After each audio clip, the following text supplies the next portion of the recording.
Notre Dame is number one. Notre Dame with a miracle win as the He's going in. Notre Dame has scored. Good first week. You know, again, like anything else, you're trying to give as many competitive situations as possible without grinding your team into the ground. I thought it went very well this week in mixing in you know, some live situations with some situational. And again, as you know, the main emphasis here has been to get as much of 11-on-11 football as possible to give our quarterbacks ample opportunity to continue to learn and continue to grow. Whether it's a 4-minute and closing out the game, 2-minute, black zone coming out, red zone. We've tried to give our quarterbacks every scenario possible so we can teach off of it. So a good first teaching week. Some competitive situations emerging at a number of different positions, and first week down. Next week's it's a big week, grind week in a sense, with Monday, Wednesdays, and Fridays next week are double sessions. So a lot of football ahead of us. We'll give the guys a break today. We'll head out to Diamond Lake. We've got the first annual BK Cup for golf, so we will be invading Diamond Lake Golf Course with 18 foursomes, and then we've got a bunch of guys that are got their fishing license, and the rest of them will be on those personal watercrafts with Al. So it should be a fun day for the guys. Then Sunday, meetings and weight training, and then we get back to it on Monday. Fire away. Any update on Spawn and Welch? Yeah, we've been able to eliminate some things. First of all, he did not have a concussion. We've exhausted a number of different tests. He's come back clean on all of them. We're going to do a little bit more work before we move any further with him relative to contact and getting him on the field. So cleared him for concussion. And we've got some more testing to do, and then I can probably update you sometime early next week. And Alex Welch? He tore his ACL. Yeah, tore his ACL. So we'll lose him for the season, unfortunate. Excuse me, I'm sorry. Would you anticipate that Spawn will be back before the start of the season? Will he be back in preseason camp? It's hard to tell right now. It's hard to tell. You know, we've done a number of tests, and you know, it's one of those things where we want to make certain before we put him back out on the field, but I couldn't tell you for sure standing here right now. Does his absence precipitate a player being shifted to that? Oh yeah, well, as you know, Prince can play there, but we feel comfortable with Prince playing cat, so we've moved Romeo Okora, he's out at the dog, and CJ Proces. So those are the three guys that are in rotation right now. With, if we have to, we can play Prince out there as well. When you say it's not a concussion, but it's still just some kind of head injury, is that how you term it, or head? I got, you know, and I'm not trying to be evasive, but they've eliminated head injury as well. So we can't give you a specific because they've done so many tests that have come back clean, but yet there's some still, obviously there's some symptoms as well. So this is one of those that it's probably going to require a little bit more in-depth testing before we can give you a definitive answer. This is what it was. Brian, so many of your players and quarterbacks have talked about the 11-on-11 work and how they really enjoy that, and that's beneficial for them. I guess I'm just kind of curious why teams don't do more of what you're doing now, or you know, why in the past doing more 11-on-11 might not be beneficial. I think there's always a higher risk of injury, you know, in those kinds of situations, because you're not live the whole time, but you are in a tag off. And look, those big guys go against each other every day, and they're very competitive. You know, you worry sometimes about, you know, somebody getting injured. I think we know how to practice in year 3 really well, where we can get that work, we can play fast, we can be competitive, we can get each other better without the risk of injury. But I think you have to be careful with how much that you actually, you know, do. With Counsel of the Dog, how was he booked getting, you know, the majority of the first team work? Not a new opportunity for him. Yeah, I think we're pleased. You know, I think we're pleased. Actually, all 3 of those guys have done really well for us, and so, you know, they got a ton of work today. We went live with our 2s and 3s today, and those guys were on the field the whole time. So they're doing a nice job. Counsel didn't get any, but You know, Romeo is long, does a great job in coverage. And then, you know, CJ is a very athletic kid, very smart kid. We're obligated to ask you about quarterbacks every Oh, sure, chance we get. sure. No, I understand. And you have a better idea, or? No, I don't have a better idea as to who the starter is, but I can tell you that you know, I would say Andrew and Everett have begun to display the skills necessary, not just physical skills, but the mental skills necessary to be the starter, you know, and you never know that. You hope that, but you never know that until you go out and practice and get a chance to see them in different situations. And but both of them have got now the skills necessary. Now it's honing those and building on what we did this past week. Gunnar had a nice scrimmage today. He continues to do really good things, but he's got to catch up with the knowledge base with the other two kids. But physically he has all the skills. So that's where there's a little bit of a separation. But I think I said this to one of our coaches. I would not, if I didn't have those other two kids, I would not be afraid of playing Gunnar Keel. I really wouldn't. He's got all the intangibles that you're looking for. What's something that Everett and Andrew has done to really impress you over the course of the week? Where do you think maybe their biggest gain is? Everett would be pocket presence. His poise in the pocket has been excellent. You worry about a kid that's athletic that's going to run out of the pocket at the first sight of, you know, pressure. So I think if I was to grade his highest grade, it would be pocket presence for him. As it relates to Andrew, I would say that his knowledge of how to protect himself, you know, he's a guy that really understands protections and where the ball needs to go and the checks. That's probably his highest grade. Sierra Wood has not returned punts. He was out there Wednesday.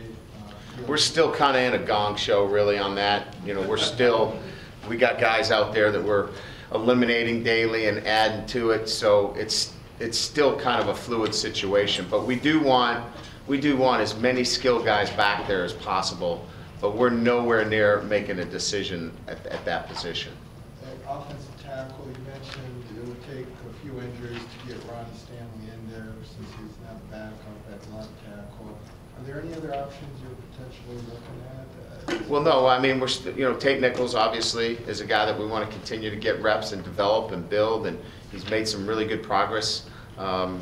You know, relative to his technique and the way he practices, we really like the way he's coming on. So obviously he's an option for us. Nick Martin can scoot out there and play some tackle for us as well, and of course Ronnie. So you know, that's it. There's nobody else on the roster, you know, that's playing out there. So those three guys need to continue to develop, you know, at that position. How Troy and Ben Coy have performed at tight end, and kind of especially relevant now with Welch down? Yeah, I mean, obviously, the both of them, we feel comfortable. We played Ben last year as a true freshman, so, you know, we feel pretty good about him, and he needs to continue to get better at the point of attack, which he's committed to doing that, and he's been really good in space for us. Yeah, we're lucky, you know, to lose a really good player like Alex and to have, you know, 3 tight ends, and Jake Golick's getting a lot more work too. So, you know, we feel good that we've got depth at that position, that we'll get the job done.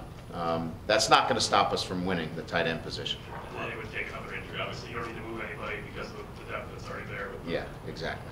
All right, following up on Troy, you know, you mentioned he passed the eyeball test, and certainly for us, we've seen some wild things, impressive things in practice from him. But how about the one thing that you really want from inline blocking? Where is he with that? Much better, you know, and it was all technique with him because he's physically can lift a car up, so it's not an issue of you know, he's strong physically. It was technique and understanding, you know, leverage and all the things that go along with being at the tight end position. But he's made great strides for it. It was a good week for our tight ends in terms of, you know, losing Alex was difficult. You know, there's a lot of anxiety when you lose a really good player that's shown himself well. But to see those other tight ends really have a couple of really good days, put your eyes and focus somewhere else. Coach, have you been able to figure out a timetable when you think you might be able to be ready to decide a quarterback, or is that still all fluid?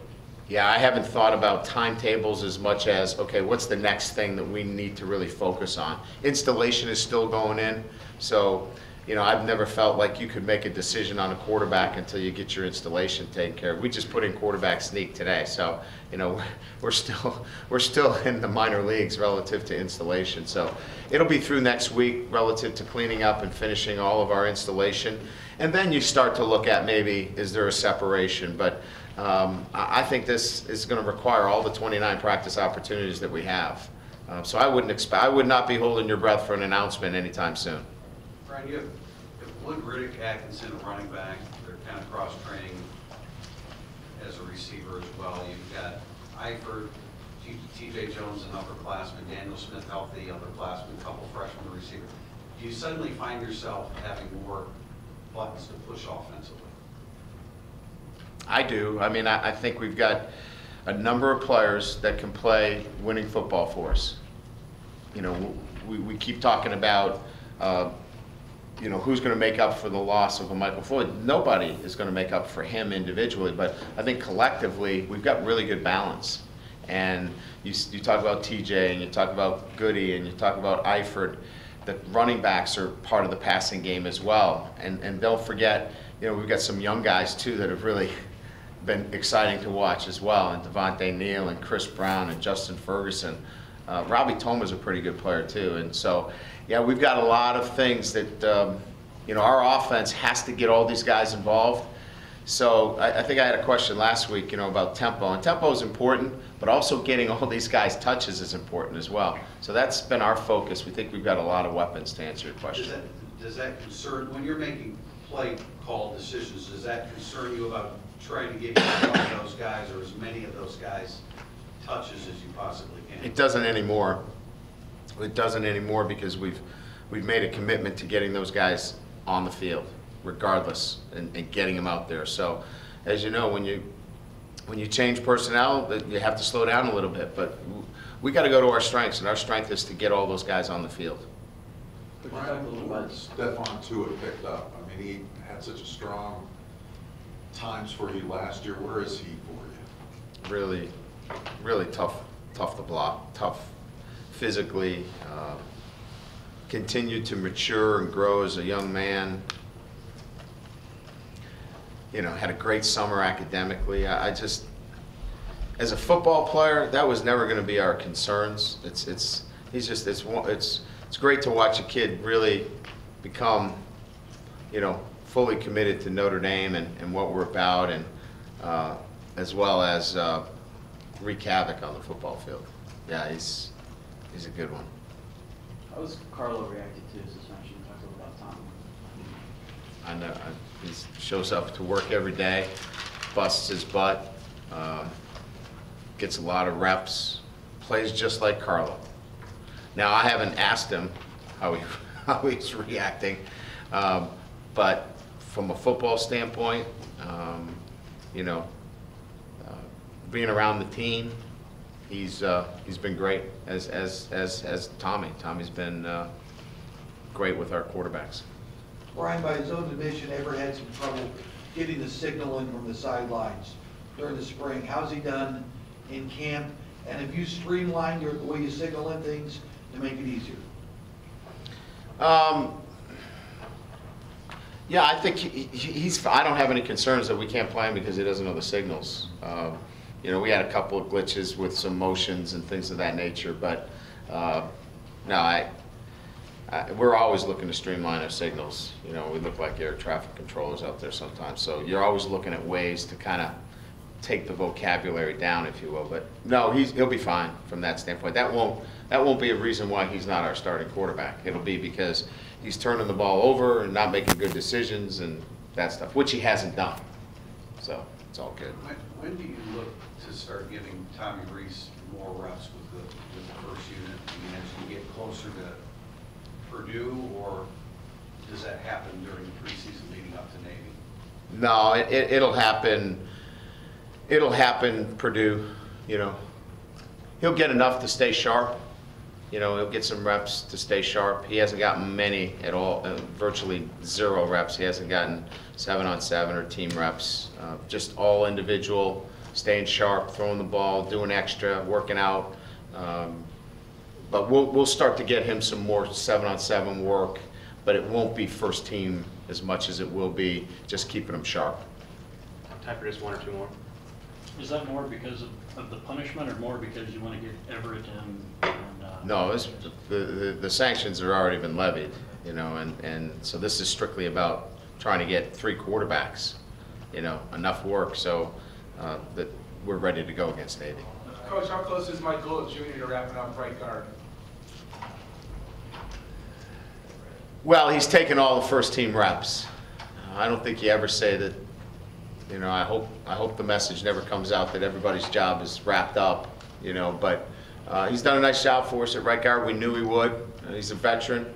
You know, I'd be surprised if something changed there. So if that means he's wrapped it up, you can write it whatever way you want. But I think he's still in a very competitive situation. Nick Martin's a really good player, and he's going to keep pushing him. Great. Thanks, everyone. guys.